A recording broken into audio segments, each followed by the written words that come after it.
안녕하세요. 모두다 행정사 송범석 대표입니다. 유형별 운전면허 구제 정보를 소개하는 운전면허 구제 별별 유형 코너입니다. 모두다 행정사는 한순간 실수로 인해 면허가 취소가 돼 생계가 막막해진 분들에게 실질적으로 어떻게 움직여야 하는지 정보를 제공해드리고 있습니다. 인터넷에 떠도는 잘못된 정보 대신 확실하게 맞는 답을 제공해드리고 시청자들에게 도움을 드리고자 하는 목적으로 영상을 제작했습니다. 이번 시간에는 음주운전으로 적발이 되면 벌금과 실형에 대한 집행유예가 같이 나오지 않는 이유에 대해서 설명을 드리겠습니다. 먼저 화면을 보시죠. 먼저 음주운전 사건으로 적발이 되었다고 해서 지금 설명드리는 것을 일일이 아실 필요는 없습니다. 노골적으로 말하자면 국가에서 처벌을 하는 대로 받으면 되는 것이지 굳이 법조인이나 자격시험을 준비하는 것도 아닌데 이런 형사처벌의 체계를 알 이유는 없는 겁니다. 다만 징역형에 대한 집행유예가 나오는데 왜 벌금이 안 나옵니까? 라는 질문을 제가 하루에도 몇 번씩 듣기 때문에 이에 대한 기본 지식을 제공하면서 설명을 드리고자 하는 것입니다. 먼저 형법상 형사처벌은 생명형, 자유형, 명예형, 그리고 재산형으로 구성이 되어 있습니다. 각각의 형벌에 대해서 설명을 드리겠습니다. 다만 명예형은 음주운전 사건과는 크게 관계가 없기 때문에 혼돈을 피하기 위해서 이번에는 제외하고 다음 기회에 설명을 드리겠습니다. 생명형은 범죄자의 생명을 박탈하는 형벌을 의미합니다. 살인죄 등에 대해서 사형이 내려지고 있습니다만 현재 우리나라는 사형 선고가 가능하긴 하나 윤리적 문제로 집행을 하진 않고 있기 때문에 넘어가도록 하겠습니다. 다음으로 자유형입니다. 자유형은 범죄자의 신체적 자유를 구속하는 것을 말합니다.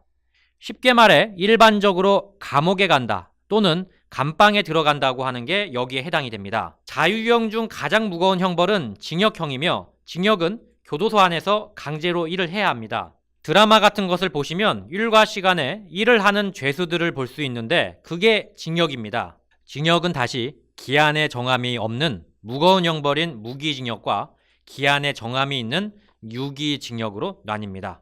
금고형은 교도소에 들어가는 것은 징역형과 동일하지만 강제노역이 없는 것을 말합니다. 구류는 흔히 교도소가 아니라 경찰서 유치장에 가둬두는 것을 말하며 하루에서 한 달까지 가두는 형벌을 말합니다.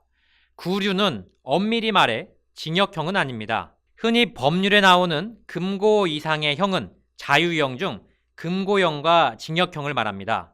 금고 이상의 형이 나오면 직업을 유지할 수 없는 경우가 많기 때문에 꼭 알아두실 필요가 있습니다. 자유형을 설명하면서 집행유예를 빼놓을 수는 없습니다.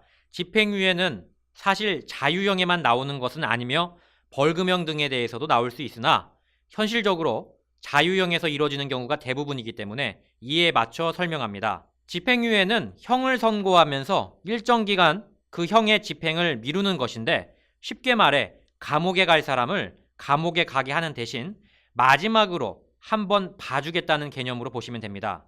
다만 봐주긴 하는데 집행유예 기간을 정해서 그 기간을 벗어나면 감옥에는 보내지 않지만 집행유예 기간 안에 죄를 지으면 바로 감옥에 보내겠다고 조건부로 풀어주는 것입니다. 집행유예는 조건부로 감옥을 안 보내는 것일 뿐 전과가 남습니다.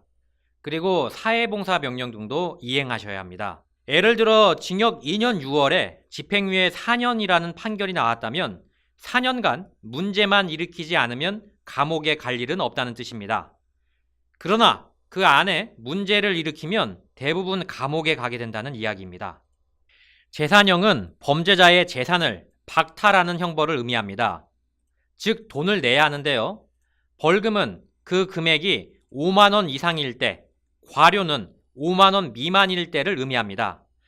몰수의 경우에는 범죄와 관련된 물건을 압수하는 것으로서 상습 음주운전자의 차량을 몰수하는 것을 떠올리시면 좋겠습니다. 재산형 중 벌금에 대해서도 집행유예가 신설되긴 했으나 거의 적용이 되는 경우가 없기 때문에 이번 영상에서는 설명을 제외하도록 하겠습니다. 이 외에도 선고유예나 기소유예에 대해서 알아두실 필요가 있습니다. 엄밀히 말하면 선고유예와 기소유예는 다른 개념이지만 앞서 말씀드린 대로 제가 영상을 찍는 이유가 법조인 고시를 대상으로 하는 게 아니므로 간단하게 설명을 드리겠습니다. 선고유예와 기소유예는 쉽게 설명해 판사나 검사가 주는 훈방이라고 보시면 됩니다. 죄가 경미해서 한번 봐준다는 뜻입니다. 다만 이름이 비슷한 집행유예와는 다르다는 걸 꼭 기억해 두셔야 합니다. 저는 면허구제가 전문이지만 필연적으로 벌금에 대한 질문을 받을 수밖에 없습니다. 징역형에 대한 집행유예가 나오면 벌금이 나오지 않는다는 말에 대해서 이해하시는 분들이 거의 없습니다. 그럴 수밖에 없는 게 가장 흔한 범죄인 사기죄 같은 경우에는 징역형과 함께 벌금형이 같이 나오는 경우가 많기 때문입니다. 그러나 음주운전 사건 및 대부분 도로교통법 사건에 있어서는 재산형과 자유형이 같이 나오지 않습니다. 즉 벌금이 나오면 징역형에 대한 집행유예가 나오지 않고 반대로 징역에 대한 집행유예가 나오면 벌금은 나오지 않는 구조입니다. 저도 왜 이런지 궁금해서 대법원에 직접 질문을 해봤습니다. 질문 결과입니다. 보시죠. 대법원 법원행정처에 질문을 해봤는데요. 그러나 답은 받지 못했습니다. 대법원으로부터는 법관 재량이라는 원론적인 이야기만 답신을 받았습니다. 그러나 여기서 포기할 제가 아닙니다.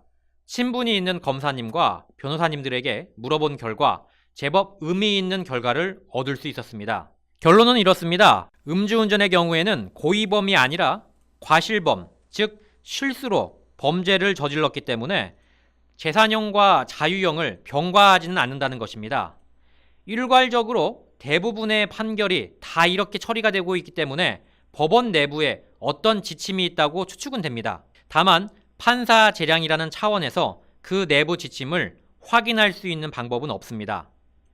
어찌되었든 경험과 관계 법조인들의 말을 종합해 보면 음주운전 등 도로교통법 위반 사범은 과실을 저질러서 형벌을 받는 범죄자이기 때문에 재산형과 자유형이 같이 나오지 않는다는 것입니다. 그러나 이건 절대적 원칙은 없기 때문에 또 세월이 흐르면 바뀔 가능성도 있겠으나 일단 2019년 5월 현재까지는 이 같은 기조가 그대로 유지가 되고 있습니다.